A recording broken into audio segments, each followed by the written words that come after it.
या फिर एसएससी की किसी भी एग्जाम्स को देने वाले हो तो ये प्रैक्टिस सेट आपके लिए काफ़ी इंपॉर्टेंट है, क्योंकि इस प्रैक्टिस सेट में हम उन्हीं प्रश्नों को कवर करेंगे जो एसएससी की पिछली परीक्षाओं में पूछे गए थे। यदि आप एसएससी एग्जाम्स को एक बार में क्रैक करना चाहते हो तो फिर आपको एसएससी के पुराने प्रश्नों को प्रैक्टिस करना होगा, क्योंकि आप किसी भी एसएससी क्रैक बंदे से पूछोगे कि आपने एक बार में एसएससी एग्जाम्स कैसे क्रैक की, तो आपको एक ही जवाब मिलेगा कि मैंने एसएससी के पुराने प्रश्नों को प्रैक्टिस किया था। ये हमारी पीवाईपी बैच है। इस बैच के अंदर हम जितने भी एसएससी 2024 के पुराने प्रश्न हैं हम सभी प्रश्नों को कवर करेंगे, ठीक है। तो आज के इस प्रैक्टिस सेट में हम एसएससी सीएचएसएल 10/7/2024 के सेकंड शिफ्ट के प्रश्नों को देखेंगे। तो आप सभी प्रश्नों को अपनी ओर से भी सोल्व करने की जरूर कोशिश करें। तो चलिए हम शुरू करते हैं प्रश्न 1 से।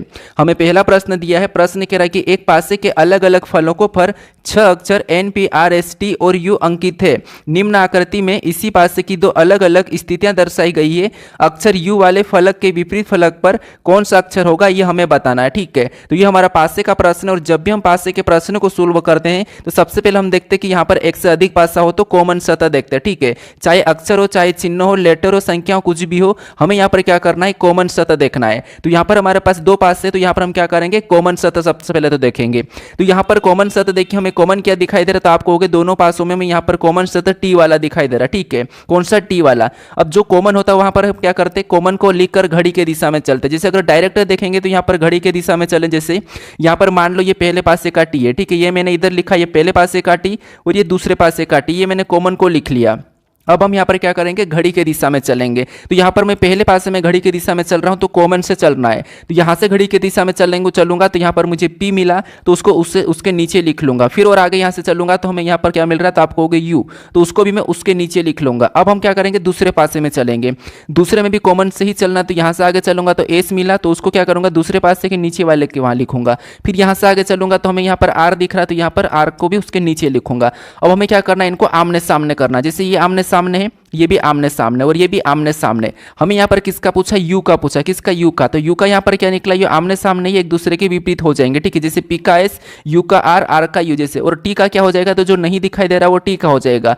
तो आप कहोगे यहाँ पर कौन सा नहीं दिखाई दे रहा, तो एन नहीं दिखाई दे रहा, तो एन किसका हो जाएगा, टी का हो जाएगा। तो अगर आपको टी का पूछा होता तो एन बता देते हैं, लेकिन हमें यहाँ पर किसका पूछा, तो हमें यहाँ पर यू का पूछा और यू का आर निकला। तो आर ऑप्शन में देखिए, ऑप्शन नंबर यहाँ पर देखिए हमारे पास ए में दिया है, तो ऑप्शन नंबर ए हमारा इस प्रश्न का सही जवाब हो जाएगा, ठीक है। कौन सा, ऑप्शन नंबर ए। अब चलिए हम बढ़ते प्रश्न 2 पे। अब 2 नंबर का प्रश्न दिया है। प्रश्न में यहाँ पर कह रहा है कि दी गई श्रृंखला में प्रश्न चिन्ह के स्थान पर क्या आना चाहिए। यानी यहाँ पर हमें संख्याओं की एक श्रृंखला श्रेणी दी है और इसी में एक प्रश्नवाचक चिन्ह दिया है, यहाँ पर कौन सी संख्या होगी ये हमें बताना, ठीक है। तो ये हमारा सीरीज का प्रश्न है और जब भी हम श्रृंखला में संख्या वाले प्रश्नों को सोल्व करते हैं तो सबसे पहले हम क्या करते हैं, संख्या को ध्यान से देखते हैं कि संख्या कैसे लिखिए। तो यहाँ पर देखिए संख्या कैसे लिखिए, तो आप कहोगे संख्या यहाँ पर थोड़ी सी घटती आ रही है, ठीक है। तो यहाँ पर ना तो किसी का वर्ग ना ही घन लिखा, तो इस कंडीशन में हम क्या करना कि यहाँ पर अंतर देख लेंगे, यानी कि यहाँ पर संख्या एक के बाद एक कैसे लिख रही है। तो चेक कीजिए, जैसे अब प्रश्नवाचक चिन्ह हमारा इस तरफ है तो संख्या को इधर से हम पता करते हुए जाएंगे, ठीक है। तो यहाँ पर देखिए, अगर हम यहाँ पर 268 से 259 को देखेंगे तो आपको पता 68 से 59 मतलब कितना माइनस हो रहा है, तो यहाँ पर स्पष्ट दिख रहा है कि यहाँ पर -9 हो रहा है। कितना, -9। फिर यहाँ पर 259 से 250 को देखेंगे तो यहाँ पर भी स्पष्ट हमें यहाँ पर 9 माइनस होता हुआ दिखाई दे रहा। फिर यहाँ पर 250 से 241 को देखेंगे तो यहाँ पर भी -9 होता हुआ ही दिखाई दे रहा है, ठीक है। अब यहाँ पर हम 241 से 232 को देखेंगे तो इसमें भी कितना माइनस हो रहा है, 9 माइनस हुआ। यानी हमारा यहाँ पर पैटर्न क्या है, तो आप कहोगे 9 माइनस 9 माइनस 9 माइनस। तो अगला लाने के लिए हमें करना, इसके हिसाब से 9 माइनस करना होगा। तो 232 में से अगर हम 9 माइनस करेंगे तो यहां पर कितने बचेंगे, तो आपको होगे 223 बचेंगे। तो यहां पर जो अगली संख्या कौन सी होगी, तो आपको होगा यहां पर हमारे पास 200 कितनी होना चाहिए, तो यहां पर 223 ऑप्शन में देखिए। तो आपको ऑप्शन नंबर कहां पर दिखाई दे रहा है, ऑप्शन नंबर हमें यहां पर सी में दिखाई दे रहा है। तो ऑप्शन नंबर सी हमारा यहां पर सही जवाब हो जाएगा, ठीक है। कौन सा, ऑप्शन नंबर सी। बस आपको यहां पर पैटर्न को समझना है कि किस प्रकार से संख्या लिखी है। अब चलिए हम बढ़ते हैं प्रश्न 3 पे। अब 3 नंबर का प्रश्न दिया है। प्रश्न कह रहा है कि दी गई आकृति में कितने आयत थे, यानी इस आकृति में आयत की संख्या कितनी है हमें यह बताना, ठीक है। तो देखिए आयत हम कैसे काउंट करते हैं, तो आपको थोड़ा सा एक ट्रिक पता होगा। जैसे इस प्रकार का एक आयत बना हुआ रहता है, ठीक है। कुछ इस प्रकार का एक आयत बना हुआ रहता है और ऐसा आयत में, ऐसे वाले आकृति में आयत कैसे काउंट करता हम, तो यहाँ पर हम संख्या में, जैसे कॉलम में संख्या लिखते हैं। ये हमारा पहला कॉलम है, ये हमारा दूसरा कॉलम है। इधर से देखेंगे तो ये पहला, ये हमारा दूसरा, ये हमारा तीसरा, इस प्रकार का बनाते हैं। फिर बाद में क्या करते हैं, इनको सभी को जोड़ते हैं। तो यहाँ पर जोड़ेंगे तो 6 हो जाएंगे, इधर से जोड़ेंगे तो 3 हो जाएंगे। जोड़ने पर जो संख्या आती है, ठीक है, इनको आपस में गुणा करते तो यहाँ पर कितने 3 6 18 है, तो इस आकृति में कितने हो जाएंगे 18 हो जाएंगे, ठीक है। और यहाँ पर हम ऐसी ट्रिक नहीं लगाना, हमें यहाँ पर क्या करना, आकृति उस प्रकार की नहीं दिख रही है तो यहाँ पर हम क्या करेंगे, यहाँ पर हम सिंगल गिनेंगे, ठीक है, सिंगल को गिनेंगे, फिर 2 2 को गिनेंगे, 3 3 को गिनेंगे, कुछ इस प्रकार से गिनेंगे।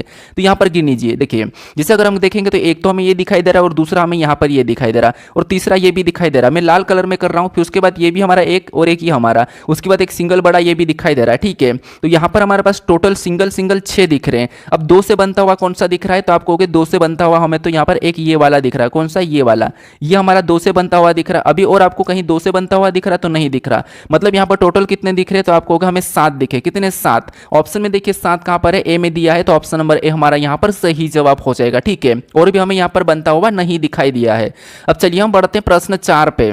अब 4 नंबर का प्रश्न दिया है। अब प्रश्न कह रहा है कि अंग्रेजी वर्णमाला क्रम के आधार पर दी गई श्रृंखला में प्रश्न चिन्ह के स्थान पर क्या आना चाहिए। यह भी हमारा सीरीज का प्रश्न है, लेटर सीरीज का प्रश्न है। तो यहाँ पर भी हमें बताना कि जो प्रश्नवाचक चिन्ह है यहाँ पर कौन से लेटर होंगे, ठीक है। तो लेटर सीरीज में भी आपको क्या करना है, एक एक लेटर को चेक करना है। क्या करना है, एक एक लेटर को। तो देखिए यहाँ पर सबसे पहले हम पहले से पहले लेटर को देखेंगे। जैसे अगर हम यहाँ पर जे से यू की ओर जाएंगे तो आपको पता है ये 10 नंबर पे, ये 21 नंबर पे, 10 से 21 मतलब प्लस कितना हो रहा है 11, ठीक है। फिर यू से एफ को देखेंगे तो यू 21 पे, ये 6 नंबर पे, तो 21 से मतलब यहाँ पर भी देखिए 21 से 26 तक मतलब 5 इधर 6 इधर, मतलब इसमें भी प्लस 11 हो रहा है, ठीक है। उसी तरीके से एफ से क्यू को देखेंगे तो एफ 6 नंबर पे, क्यू 17 पे, तो आपको पता है 6 11 17 ही होता है, मतलब इसमें भी 11 प्लस हो रहा है, ठीक है। इनकी प्लेस वैल्यू आपको याद होना चाहिए। मैं हर बार आपको बताता हूँ कि प्लेस वैल्यू याद कर लीजिए, यानी कि ये ABCD में कितने नंबर पे आते हैं और इनका विपरीत जरूर याद करें, ठीक है। उसके बाद फिर हम क्या करेंगे, अगला हमें बताना। तो अगला लाने के लिए क्या करेंगे, इस पैटर्न के हिसाब से, जैसे यहाँ पर 11 प्लस ये लेटर लिखा, इसमें 11 प्लस ये लेटर लिखा, इसमें 11 प्लस करके अगला लेटर लिखा, तो अगले में भी हम क्या करेंगे 11 प्लस कर देंगे पैटर्न के हिसाब से, ठीक है। तो अगला लेटर आ जाएगा। तो अगला लेटर जैसे 17 में 11 प्लस करेंगे तो आपको पता है कितने हो जाएंगे 28, मतलब यानी कि 26 27 28, 27 मतलब 1 और 28 मतलब 2, मतलब 2 नंबर पे क्या आता है, बी आता है। तो यहाँ पर कितने हो जाएंगे, मतलब बी लेटर आएगा। तो बी लेटर अगर ऑप्शन में देखेंगे तो ए में भी नहीं है, बी में नहीं, सी में नहीं है, तो हमें यहाँ पर पूरा चेक करने की जरूरत नहीं है। ऑप्शन नंबर डी हमारा यहाँ पर सही जवाब हो जाएगा, ठीक है। आपको बस ऑप्शन को एलिमिनेट करके जल्दी से सोल्व करना ताकि आप कम समय में कर पाओ, ठीक है, क्योंकि एसएससी में उतना समय रहता नहीं है अगर आप पूरे चेक करोगे, क्योंकि आंसर अगर आप पूरा भी चेक करोगे तो यही बैठेगा तो कोई मतलब नहीं है, इसलिए समय बचाने की कोशिश करें। अब चलिए हम बढ़ते प्रश्न 5 पे। अब 5 नंबर का प्रश्न दिया है। प्रश्न कह रहा है कि उस शब्द युग्म चयन कीजिए जो नीचे दिए गए शब्दों के युग्म में व्यंजन किए गए समान संबंध का सबसे अच्छा निरूपण करता है, ठीक है। हमें यहाँ पर बताना कि उस शब्द युग्म का चयन करना है कि जो यहाँ पर जो शब्द हमें दिया है युग्म, इनके समान कहां पर है ये हमें बताना है, ठीक है। तो देखिए यहाँ पर हमें सबसे पहले क्या करना है, तो दोस्तों यहाँ पर आपको इनका दोनों में आपस में क्या संबंध है, किस प्रकार लिखे, इनको चेक करके फिर आपको ऑप्शन से बताना है, ठीक है। तो चेक कीजिए, जैसे यहाँ पर अगर हम पढ़ेंगे तो मजबूत और ठोस, क्या आपको यहाँ पर इनका कोई आपस में संबंध दिख रहा है, तो आपको क्या मजबूत और ठोस एक ही बात है, मतलब मजबूत भी हम मजबूत और ठोस एक ही होता है, मतलब ये पर्यायवाची, क्या है पर्यायवाची, मतलब समानार्थ शब्द है, ठीक है। क्या है समानार्थ, उसके ही जैसा मजबूत और ठोस एक ही होते तो ये क्या है, ये समानार्थी है, ठीक है। तो ऑप्शन में देखिए इसके जैसा कहां पर है समानार्थी, तो ज्ञान अज्ञान, ठीक है, मतलब ये तो विलोम है, ये क्या है विलोम है, तो इसको नहीं लेंगे। निर्माण करना नष्ट करना, मतलब ये भी विलोम है। दयालु उदार, ये क्या है, ये आप कहोगे तो ये हमारा समानार्थी शब्द है, ठीक है। फिर बहादुर भयभीत, मतलब एक तो खतरनाक बहादुर भी और एक डरपोक भी, इसका मतलब ये भी क्या है, तो ये भी विलोम है। हमें यहाँ पर ये समानार्थी वाला है तो हम भी समानार्थी वाला ही ढूंढेंगे, तो हमें कहां पर मिला, ऑप्शन नंबर सी में मिला है, ठीक है। तो ऑप्शन नंबर सी हमारा यहाँ पर सही जवाब हो जाएगा। अगर आपको इस क्लास का PDF चाहिए तो मैं यहाँ पर डिस्क्रिप्शन में लिंक दे रखा हूँ टेलीग्राम की, उस पर क्लिक करके आप वहां से डाउनलोड कर लीजिए। डाउनलोड करके जरूर रखें, क्योंकि अगर आप डाउनलोड करके रख लोगे तो आपको बाद में काम देंगे। आपको यहाँ पर जैसे 25 प्रश्न का जो सेट मिलेगा ना, वो आप बाद में देख लेना फटाफट से कि पिछली बार परीक्षाओं में कैसे पूछे गए थे। एग्जाम से 4-5 दिन पहले अगर आप देख लोगे सभी PDF को खोल के, तो आपको बहुत ज्यादा फायदा होगा, ठीक है। क्योंकि आप वीडियो देखोगे, वीडियो ढूंढोगे तो उससे ज्यादा आपको समय लग सकता है, इसीलिए आप टेलीग्राम से PDF जरूर डाउनलोड कर ले, ठीक है। क्या करोगे, या तो फिर टेलीग्राम पर जाकर आप मोरी क्लासेस सर्च करोगे तो वहां पर भी आपको मिल जाएगा। अगर आपने अभी तक इंस्टा पेज को नहीं फॉलो करे तो दोस्तों उसे भी फॉलो कर लीजिए। बाकी मैंने व्हाट्सएप चैनल भी बनाया तो उसे भी आप फॉलो कर लीजिए, ठीक है। लेकिन ये PDF डाउनलोड करना ना भूले। अब चलिए हम बढ़ते प्रश्न 6 पे। अब 6 नंबर का प्रश्न दिया है। प्रश्न यहाँ पर कह रहा है कि एक निश्चित कूट भाषा में PBI को 27 लिखा जाता है और यहाँ पर जेब्रा को 125 लिखा जाता है। उस कुट भाषा में बर्ड को कैसे लिखा जाएगा, ये हमें प्रश्न पूछ रहा है। अब देखिए हम क्या करते हैं, जैसे ये हमारा कोडिंग डिकोडिंग का प्रश्न है और कोडिंग डिकोडिंग के प्रश्न हम जैसे कोडित क्या किया ये देखते हैं। जैसे आपको हो गए यहाँ पर हमारे पास लेटर और यहाँ पर संख्या, यहाँ पर भी हमारे पास लेटर और यहाँ पर भी संख्या और यहाँ पर हमें सिंगल लेटर का नहीं पूछा है, तो हमें कॉमन देखने की तो कोई जरूरत है ही नहीं। अब क्या करेंगे, अब हम क्या करेंगे, आपको पता है लेटर को संख्याओं में बदलेंगे। अब लेटर को संख्याओं में बदलेंगे, जैसे यहाँ पर देखिए जैसे P है तो P ABCD में कितने नंबर पे, 16 नंबर पे आता है। B कितने नंबर पे, तो B 2 नंबर पे। I कितने नंबर पे, तो 9 नंबर पे। ठीक है, अगर इनको सभी को जोड़ देते, जैसे इनको आपस में प्लस करेंगे तो आपको पता है 16 2 18, 18 में 9 को जोड़ेंगे तो कितने हो जाएंगे, 27 हो जाएंगे। यहाँ पर कितने हो रहे हैं, 27 हो रहे हैं। ठीक है, कितने हो रहे हैं, 27 हो रहे हैं। इसका मतलब ये है, ये देखिए 16 ये 18, 18 9 27 ही होते हैं। हाँ ठीक है, ये 27 हो रहे हैं। अब यहाँ पर देखिए इनका तो सही है, ये जेब्रा का चेक करते हैं हम। जैसे Z कितने नंबर पे आता है, तो आपको हो गया 26 नंबर पे आता है। E कितने नंबर पे, तो E 5 नंबर पे आता है। B कितने नंबर पे, तो ABCD में 2 नंबर पे। R कितने नंबर पे, तो 18 नंबर पे। A कितने नंबर पे, 1 नंबर पे। ठीक है, अब यहाँ पर 18 2 को आपस में जोड़ेंगे तो 20 हो जाएंगे। 20 और 5 को जोड़ेंगे तो आपको पता है 20 और 5 25, और 25 में 26 को जोड़ेंगे तो 25 26 51, 51 में 1 को जोड़ेंगे तो 52। यहाँ पर कितने हो रहे हैं, 52 हो रहे हैं। और यहाँ पर क्या लिखा, 125 लिखा, मतलब यहाँ पर तो हमें मिला था। ठीक है, यहाँ पर तो हमें सही लॉजिक मिला था कि इनकी प्लेस वैल्यू करके प्लस किया है, लेकिन यहाँ पर नहीं मिला है तो ये लॉजिक नहीं लगेगी। ठीक है, अब हम क्या कर सकते हैं, विपरीत कर सकते हैं। विपरीत करेंगे तब भी आंसर नहीं है, तो अब हम क्या करेंगे, अगर संख्या को ध्यान से देखोगे तो ये 3 का घन, ये 5 का घन है। इसका मतलब यहाँ पर लेटर को काउंट करके बताया गया है। ठीक है, इंपॉर्टेंट ट्रिक है, थोड़ा समझ लेना, ये सबसे कम आसान है, आसानी से कर लोगे। क्या है, जैसे यहाँ पर PBI मतलब कितने लेटर है, तो 1 2 3। यहाँ पर कितने लेटर, 3 लेटर है, और 3 का घन करेंगे तो 3 का घन कितना होता है, 27 होता है। ठीक है, और यही 27 यहाँ पर बताया। सेम तरीके से जेब्रा में देखेंगे तो यहाँ पर 1 2 3 4 5, यहाँ पर कितने लेटर है, तो यहाँ पर 5 लेटर, और 5 का भी घन करेंगे तो 5 का घन 125 होता है, और 125 भी यहाँ पर दिखाया गया है। ठीक है, यानी आपको यहाँ पर अब लॉजिक मिला होगा, बहुत आसान है, बस अपन लेटर काउंट करना था और उसका घन करना है। तो ये देखिए जैसे बर्ड का बताएंगे तो 1 2 3 4, यहाँ पर कितने, तो 4 है, और 4 का भी हम क्या करेंगे, घन करेंगे। 4 का घन कितना होता है, 64 होता है। तो बर्ड का संबंध यानी कि बर्ड को क्या लिखेंगे, 64 लिखेंगे। क्या ऑप्शन में दिया है, ऑप्शन नंबर ए में दिया है, तो ऑप्शन नंबर ए हमारा यहाँ पर सही जवाब हो जाएगा। ठीक है, बाकी जो मैं यहाँ पर इनको संख्याओं में बदल के बता रहा था, तो ये आपके माइंड में लॉजिक आना चाहिए, क्योंकि आप ये तो रखो कि हम सोच सकते हैं कि हम कैसे कैसे प्रश्न को सोल्व करें। ठीक है, बाकी तो मैं बता रहा हूँ आपको लॉजिक, आपको पता हो रही कि हम कैसे कैसे प्रश्न को सोल्व करें। तो इसीलिए मैं कहता हूँ कि अगर प्रीवियस ईयर क्वेश्चंस लगाते हो तो आपको वहाँ पर लॉजिक देखने को मिलते हैं कि किस किस लॉजिक के प्रश्न बन रहे हैं। ठीक है, अब चलिए हम बढ़ते हैं प्रश्न 7 पे। अब 7 नंबर का प्रश्न दिया है। प्रश्न करा कि दर्पण को नीचे दर्शाए अनुसार MN पर रखे जाने पर दिए गए संयोजन के सही दर्पण प्रतिबिंब का चयन कीजिए। यानी यहाँ पर हमें बताना कि जैसे ये MN रेखा है और यहाँ पर हमारे पास लेटर संख्या दी, इनका यहाँ पर प्रतिबिंब कैसा बनेगा, दाईं ओर, ये बताना। ठीक है, तो आपको पता हम डेली इस प्रकार के प्रश्नों को प्रैक्टिस करते हुए आ रहे हैं, क्योंकि ये परीक्षाओं में पूछे गए तो मैं कुछ नहीं कर सकता हूँ। ठीक है, वही प्रश्न बता रहा हूँ जो पूछे गए, ये हमारे एक ही शिफ्ट के। कौन से प्रश्न, एक ही शिफ्ट के, एक ही शिफ्ट में ऐसे प्रश्न पूछे गए।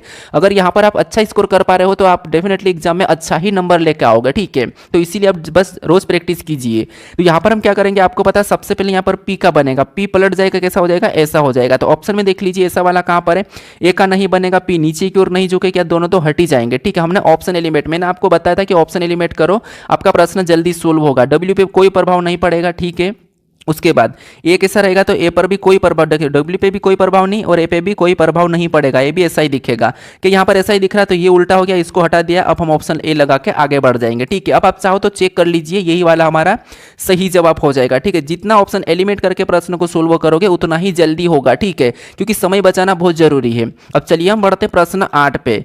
अब 8 नंबर का प्रश्न दिया है। प्रश्न कह रहा है कि विकल्पों में दी गई उस आकृति को पहचाने जिससे प्रश्न चिन्ह के स्थान पर रखना, स्थान पर श्रृंखला तार्किक रूप से पूरी हो जाएगी। ठीक है, प्रश्न भी कैसा घुमा के काट पीट के कह रहा है। बस यहाँ पर सिंपल बात ये है कि श्रृंखला को हमें क्या करना, ध्यानपूर्वक समझ के, और यहाँ पर अगली आकृति कौन सी होगी ये बताना प्रश्नवाचक चिन्ह के स्थान पर। ठीक है, तो विकल्प में जो दी गई आकृति ना उनको हमें पहचानना, ये कह रहा है। ठीक है, जिसे प्रश्न चिन्ह के स्थान पर रखने पर श्रृंखला तार्किक रूप से पूरी हो जाएगी। ठीक है, तो यहाँ पर देखिए जैसे आपको बताया था मैंने कि ऐसी वाली आकृति को सोल्व करने में थोड़ा सा आपको टफ लगता होगा, लेकिन मैं आपको हर बार बताता हूं कि आपको कुछ भी नहीं करना है, बस एक लेटर या एक चिन्ह या कोई सा भी एक एक उठा के बढ़ते हुए जाना। जैसे इस आकृति से हम क्या करेंगे, इस आकृति को देखेंगे तो यहाँ पर किसी एक चीज को लेते हैं। मान लो ये जैसे ये आकृति हमें दिखाई दे रही है, जैसे ये दिल टाइप की आकृति। ठीक है, तो इसको हमने यहाँ पर लिया, ये यहाँ पर है। ठीक है, आपको पहली आकृति को लेकर चलना है। हमने इसको उठाया, ये यहाँ पर है, और इससे हमने अगली को देखा तो अगले में कहाँ चले गए, नीचे, मतलब ये इस स्थान पर आ गए। ठीक है, पहली में ही बना रहे हैं। फिर अगले में इससे देखेंगे देखेंगे तो अगले में किस स्थान पे चलेगा, तो आप कहोगे इस कोने में चलेगा। कहाँ पर दिख रही है आपको, यहाँ पर इस कोने में। फिर हम इससे और आगे देखेंगे तो इस कोने से कहाँ पर गए, तो आप कहोगे वापस बीच में आ चुकी है। तो अगले में कहाँ रहेगी, तो आप कहोगे अब अगले में वापस से अपना शुरू और करेगी नया। तो नया शुरू करने के लिए कहाँ जाएगी, तो आप ये देखिए अगर हम विकल्प में देखेंगे तो उसी स्थान पर आना तो चांस है नहीं, तो ये भी उसी स्थान पर, ये यहाँ पर नहीं है, तो मतलब अगली यहाँ पर जाना चाहिए। ठीक है, कहाँ पर, यहाँ पर, मतलब ये वाला मिल रहा है, बाकी में नहीं है, तो ऑप्शन ए हमारा यहाँ पर सही हो जाएगा। चाहो तो आप और चेक कीजिए, हम और भी चेक करेंगे। ठीक है, हमने यहाँ पर कौन सा तीनों ऑप्शन को हटा दिया। अब हम दूसरी आकृति को देखते हैं। अब मान लो यहाँ पर हम 7 को देखते हैं। ठीक है, अब 7 को पहले से दूसरे में देखाएगा तो दूसरे में कहाँ चले गया, तो दूसरे में यहाँ पर आया। फिर हम दूसरे से तीसरे को देखेंगे तो तीसरे में वापस से ये यहाँ पर आ गया। ठीक है, मैंने और गोल करा। अब तीसरे से चौथे को देखेंगे तो वापस से और वो वहीं पे चले गया। तो अगले में कहाँ जाना चाहिए, तो वापस से वहीं आना चाहिए, क्योंकि ये एक दूसरे स्थान पर बढ़ रहा है। ठीक है, तो वापस से यहाँ पर आना चाहिए, तो यहाँ पर वापस आ जाना चाहिए। कहाँ पर, यहाँ पर। तो यहाँ पर देखेंगे तो आपको ये केवल एक ही साथ दिखाई दे रहा है। अब आपको यहाँ पर कंफर्म हो चुका होगा कि ऑप्शन नंबर ए सही हो जाएगा। अब उसके बाद एक और आकृति चेक कर लेते हैं। मान लो एक और करता हूँ यहाँ पर, जैसे मान लो मैंने यहाँ पर बी को उठाया। ठीक है, यहाँ पर बी है, अगले में जाएंगे तो बी यहाँ पर हो चुका है। फिर अगले में जाएंगे तो बी कहाँ पर चले गया, तो बीच में चले गया। फिर अगले में देखेंगे तो बी यहाँ पर चले गया। तो ये बी हमारा स्थान एक ही स्थान को नहीं है, यानी बी एक ही स्थान पे नहीं है, तो अगले में बी यहाँ पर हो जाएगा। तो यहाँ पर भी बी दिखाई दे रहा है, इसका मतलब हाँ, अब हम क्या करेंगे, ऑप्शन ए लगा के आगे बढ़ जाएंगे। आपको कम से कम एक आकृति चेक करना है। ठीक है, तो ऑप्शन नंबर कौन सा वाला हमारा यहाँ पर ए वाला सही जवाब हो जाएगा। ठीक है, बस आपको बस एक के बाद एक देखना है, प्रश्न आसानी से सोल्व हो जाएगा। अब चलिए हम बढ़ते हैं प्रश्न 9 पे। अब 9 नंबर का प्रश्न दिया है। प्रश्न यहाँ पर कह रहा है कि दर्पण को नीचे दर्शाए अनुसार एमएन पर रखे जाने पर दिए गए संयोजन के सही दर्पण प्रतिबिंब का चयन कीजिए। ये भी हमारा एमएन रेखा, यानी एक ही शिफ्ट में आपको ऐसे दर्पण वाले प्रश्न 2 से 3 देखने को मिल रहे हैं। ठीक है, तो जरूर आप देखिए, ये बुक में नहीं मिलेगी क्योंकि लेटेस्ट है 2024 में, और ओल्ड वाली बुक अभी तक कोई इतना देता नहीं है, तो इसीलिए यहाँ पर आपको प्रीवियस में जो रहता है उसको जरूर प्रैक्टिस करना। ठीक है, तो यहाँ पर देखिए सबसे पहले एमएन रेखा दी, उसी प्रकार इसका हमें दाईं ओर बताना है। तो बताइए सबसे पहले, अब तो आप अभी तक सब सीख गए होंगे। ठीक है, इतने सारे प्रैक्टिस सेट, ये हमारा 14 नंबर का चल रहा है। जब मैं एक से आपको प्रीवियस ईयर करवा रहा हूँ तो 1 2 3 4 5 इनमें भी सभी इन्हीं टाइप के प्रश्न आ रहे हैं। तो अभी तक तो आप परफेक्ट हो गए होंगे कि प्रश्न को देखते ही सोल्व कर ले होंगे। ठीक है, तो यहाँ पर देखिए, जैसे यहाँ पर अगर करेंगे तो आपको पता है जो यहाँ पर डी की तरह दिखाई दे रहा है, इधर आकर वो बी की तरह दिखेगा। ठीक है, बी की तरह ये पलट जाएगा। तो यहाँ पर देखेंगे तो पी जैसा नहीं दिखेगा, हटा देंगे। ये भी पी जैसा, इसको भी हटा देंगे। बाकी वी पे कोई प्रभाव नहीं पड़ेगा, वी ऐसा ही रहेगा। पी आपको पता है कुछ इस प्रकार का बनेगा, इधर जाके क्यू जैसा। तो यहाँ पर देखेंगे तो ये नीचे की ओर झुक रहा, नीचे की ओर तो झुकेगा ही नहीं, जल्द प्रतिबिंब बनेगा नहीं। तो हमने ऑप्शन हटाया, हमारा वो ऑप्शन एक ही बचा है, बी वाला। तो ऑप्शन नंबर बी हमारा इस प्रश्न का सही जवाब हो जाएगा। ठीक है, कौन सा, ऑप्शन नंबर बी। अब चलिए हम बढ़ते हैं प्रश्न 10 पे। अब 10 नंबर का प्रश्न दिया है।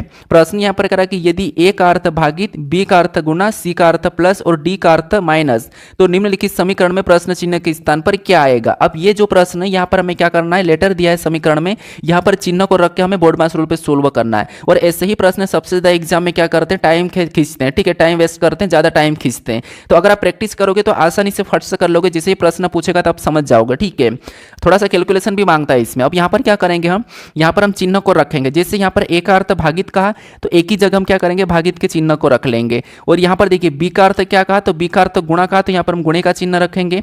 और सी का अर्थ प्लस कहा तो यहाँ पर प्लस का रखेंगे। और यहाँ पर डी का अर्थ माइनस कहा तो यहाँ पर माइनस का रखेंगे। अब सबसे पहले आपको पता है बोर्ड मास रूल सोल्व करते तो भाग देते, गुणा देते, फिर प्लस करते, माइनस करते, तो आपको पता है। तो यहाँ पर भाग देंगे सबसे पहले इसमें, तो भाग देने पर क्या आएगा, तो 2 पंचे 10। ठीक है, 5 बार में गया, एक बचा 14 हुए, और यहाँ पर 57। ठीक है, ये कितनी बार में आया, तो आपको 57 बार में कटेगा। उसके बाद यहाँ पर माइनस का उतारते हैं, इधर गुणा कर देंगे। तो यहाँ पर 6 दूना 12 का 2, हासिल का 2, 8 सिंह 48, 2 49। यहाँ पर कितना आएगा, तो 49 आएगा। ठीक है, यहाँ पर कितना आएगा, 492। अब यहाँ पर क्या करेंगे, प्लस 35 ऊपर से उतार लेंगे। क्या करेंगे, जैसे मैं सोल्व कर रहा हूँ, अगर आपके ऐसे कैलकुलेशन फास्ट होगी तो आप डायरेक्ट अभी कर लोगे। ठीक है, अब यहाँ पर क्या करेंगे, मान लो आप इधर से भी करोगे तो माइनस ही करना पड़ेगा, किधर से भी माइनस ही करोगे। ठीक है, तो मान लो यहाँ पर मैं 57 में से 35 को माइनस कर लेता हूँ। तो यहाँ पर 57 में से 35 को माइनस करूंगा तो 492 वैसा ही उतार लेते हैं। और यहाँ पर माइनस करेंगे तो 35, यानी यहाँ पर कितने बचेंगे, तो यहाँ पर आपको हो गए हमारे पास 22 बचेंगे। ठीक है, आपको पता है 20 55 2 22, यहाँ पर माइनस का 22। ठीक है, तो ये हमने 22 करा। अब यहाँ पर और हमें यहाँ पर क्या करना, 92 में से घटाना है। 92 में से घटाना तो आपको हो गए 90 80 70 72 बचेंगे। कितने बचेंगे, सॉरी 70 बचेंगे। तो इसको घटा लेंगे तो कितना हो जाएंगे, तो आपको हो गए 470। कितने, 470। तो जो प्रश्नवाचक चिन्ह यहाँ पर क्या होगा, 470 होगा। तो ऑप्शन में देखिए 470 कहां पर है, तो ऑप्शन नंबर हमारे पास बी में दिया है। तो ऑप्शन नंबर बी हमारा इस प्रश्न का सही जवाब हो जाएगा। ठीक